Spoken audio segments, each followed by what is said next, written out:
pagi Bapak Ibu, saudara sekalian. Senang sekali kita boleh berjumpa kembali di dalam Sunday Morning Devotion.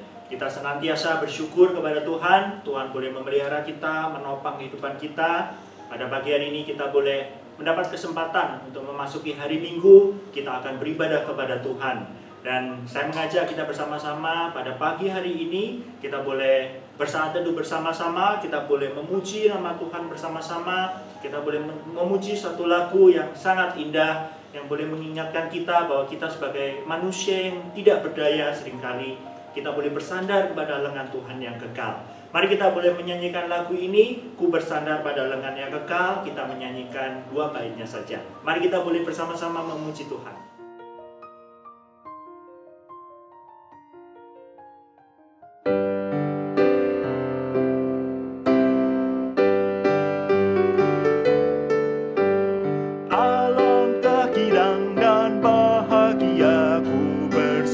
Pada yang kekal, karunia besar diberi olehnya, sandar pada lengan yang kekal.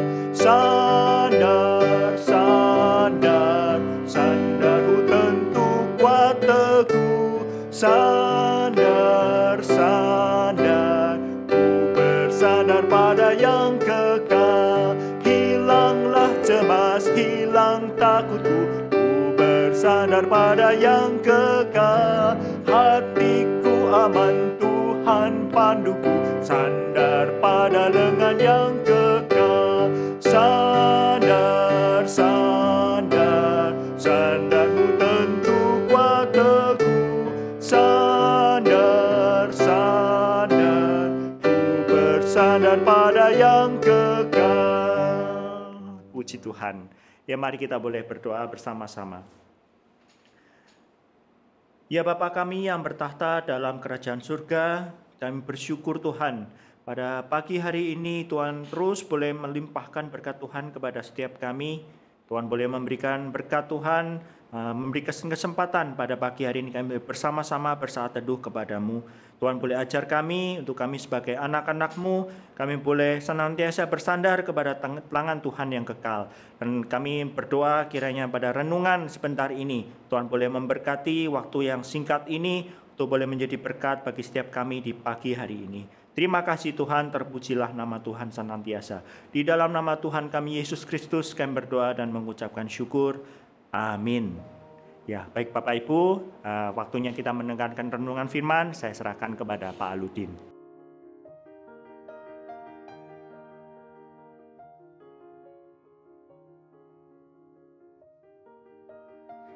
Selamat pagi Bapak Ibu yang terkasih, kita berjumpa kembali di dalam Sunday Morning Devotion. Pada pagi ini, saya ingin membawa kita melihat kepada Lukas pasal 8, ayat 40 sampai dengan ayat yang ke-56. Ini kisah tentang apa? Kisah tentang Yesus membangkitkan anak daripada Yairus. Bapak Ibu sekalian, Alkitab mengatakan bahwa ketika Yesus kembali, orang banyak itu menyambut dia ramai sekali, sebab mereka menanti-nantikan dia. Tiba-tiba di tengah keramaian itu, Alkitab mengatakan datanglah seseorang bernama Yairus. Siapakah dia? Yairus itu dikatakan adalah kepala rumah ibadah. Oh, kepala rumah ibadah. Ini berarti adalah orang Yahudi. Tetapi bukan sekadar orang Yahudi. Dia adalah orang Yahudi ortodoks. Orang Yahudi yang sangat berpegang kepada Taurat. Dan seringkali kita tahu bahwa orang-orang Yahudi yang sangat keras ini, seringkali mereka berseteru dengan Yesus. Seringkali mereka mencobai, mereka menentang Yesus. Mereka adalah pihak yang sering digambarkan berseberangan dengan Yesus. Seperti orang-orang Farisi, ahli-ahli Taurat. Dan Yairus ini kepala rumah ibadah. Yairus pada hari itu, dia datang kepada Yesus dan memohon kepada Yesus. Sambil dia tersungkur di depan kaki Yesus. Wah, ini satu pemandangan yang mengkagetkan. Yairus, seorang kepala rumah ibadah, dia sedang mempertaruhkan nama besar atau nama baik dia sebagai seorang Yahudi ortodoks. Dan dia datang kepada Yesus. Kenapa dia datang kepada Yesus? Karena anak perempuannya yang berumur 12 tahun itu sedang sakit. Tentu Yairus sudah pergi kemana-mana mencari tabib, tetapi tidak ada yang bisa menyembuhkan anaknya. Anaknya sedang sekarat dan Yairus, dia tahu dia hanya bisa datang kepada pribadi yang namanya Yesus itu. Maka dia tersungkur di depan kaki Yesus. Anaknya umur 12. Setahun lagi umur 13. Menjadi seorang perempuan yang pada zaman itu dikatakan dewasa. Dan anak umur 13 mungkin sebentar lagi pada zaman itu bisa berumah tangga. Dan Yairus, dia begitu menyayangi anaknya itu. Maka dia datang memohon kepada Yesus. Dia minta supaya Yesus itu boleh datang menolong anaknya. Lalu Yesus mengikuti. Yesus mau untuk menyembuhkan anak perempuan Yairus itu. Dan di dalam perjalanan itu banyak orang ramai sekali mengikuti, mau tahu apa yang Yesus lakukan itu. Tetapi di tengah perjalanan itu ada interupsi. Dari siapa? Seorang perempuan yang sudah 12 tahun dia menderita sakit pendarahan dan tidak berhasil disembuhkan oleh siapapun juga. Dia seorang perempuan sudah 12 tahun sakit pendarahan. Anak Yairus juga sudah berumur 12 tahun, sama-sama 12 tahun. Dan perempuan itu, dia kemudian menginterupsi perjalanan Yesus. Bukan dia mencegat Yesus, dia hanya maju mendekati Yesus dari belakang, lalu kemudian menjamah jumbai jubah Yesus. Dan seketika itu juga Alkitab mengatakan, berhentilah pendarahannya. Mujizat terjadi. Pendarahannya berhenti. Tetapi Yesus juga berhenti. Yesus berhenti. Padahal harusnya Yesus bergegas, berjalan cepat, berjalan buru-buru ke rumah daripada Yairus. Tapi Yesus berhenti. Lalu Yesus mengatakan, siapa yang menjamah aku? Murid-muridnya heran, murid-muridnya berkata, Guru, engkau tidak lihat orang-orang begitu banyak mengerumuni engkau, mendesak-desak kiri kanan. Siapa yang mau tahu siapa yang menjamah engkau?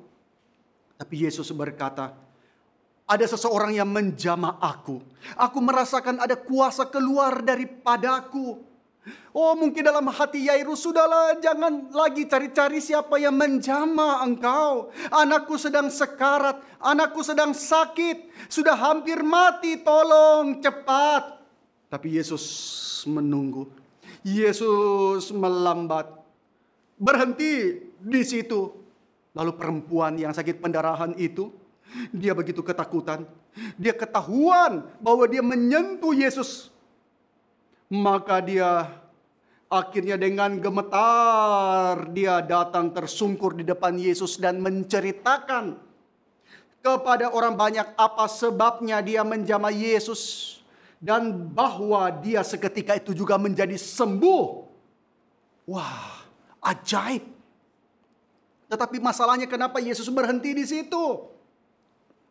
Yesus lalu berkata kepada perempuan itu, hai anakku, imanmu telah menyelamatkan engkau, pergilah dengan selamat. Oh, Yairus berkata, Yesus cepat, jangan terlalu lama urusan dengan perempuan itu.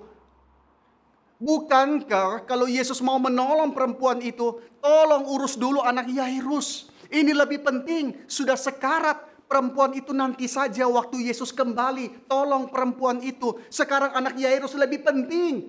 Prioritas, jangan terlambat.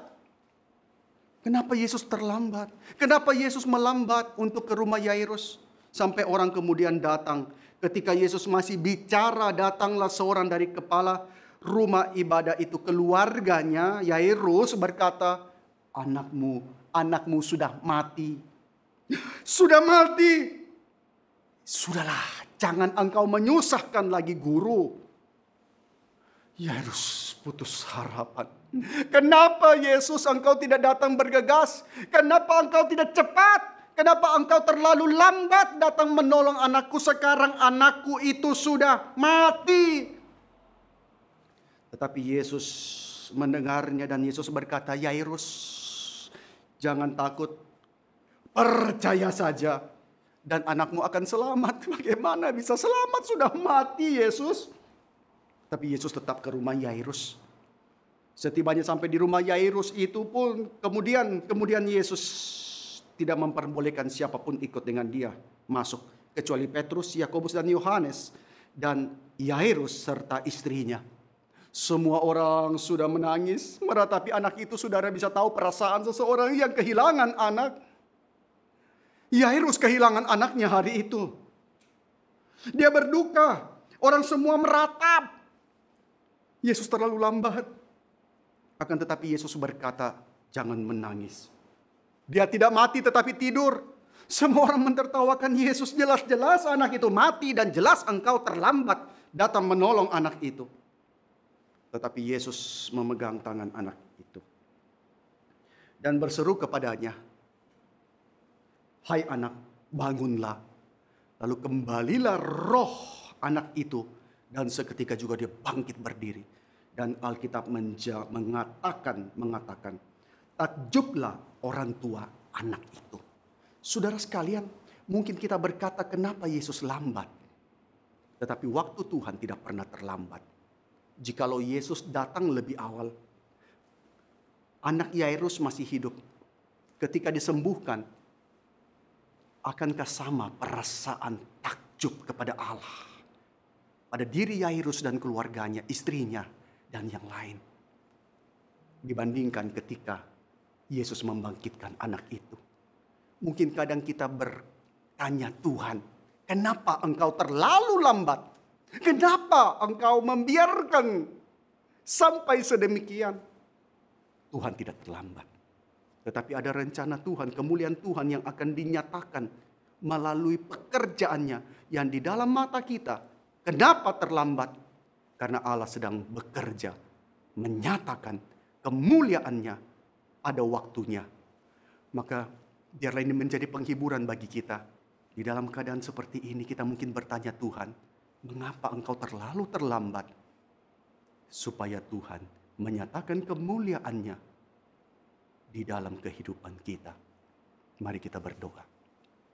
Tuhan, terima kasih engkau bekerja sempurna di dalam rencanamu, rancanganmu, di dalam waktumu melampaui akal dan pikiran. Jikalau kami sulit menerima Tuhan, ajarlah kami, tuntunlah kami. Biarlah kami boleh melihat pada akhirnya betapa indah pekerjaanmu. Dan seperti Yairus serta istrinya, kami pun takjub. Dan kami semakin kagum dan melihat bahwa pekerjaanmu tidak pernah terlambat. Terima kasih Tuhan. Biarlah kami boleh dihiburkan terus oleh firman-Mu. Dalam nama Tuhan Yesus kami berdoa. Amin. Bapak Ibu sekalian, kiranya firman Tuhan terus menguatkan, terus memampukan kita berjalan, melewati hari-hari ke depan yang banyak orang tidak tahu apa yang akan terjadi. Tapi Tuhan tidak pernah terlambat.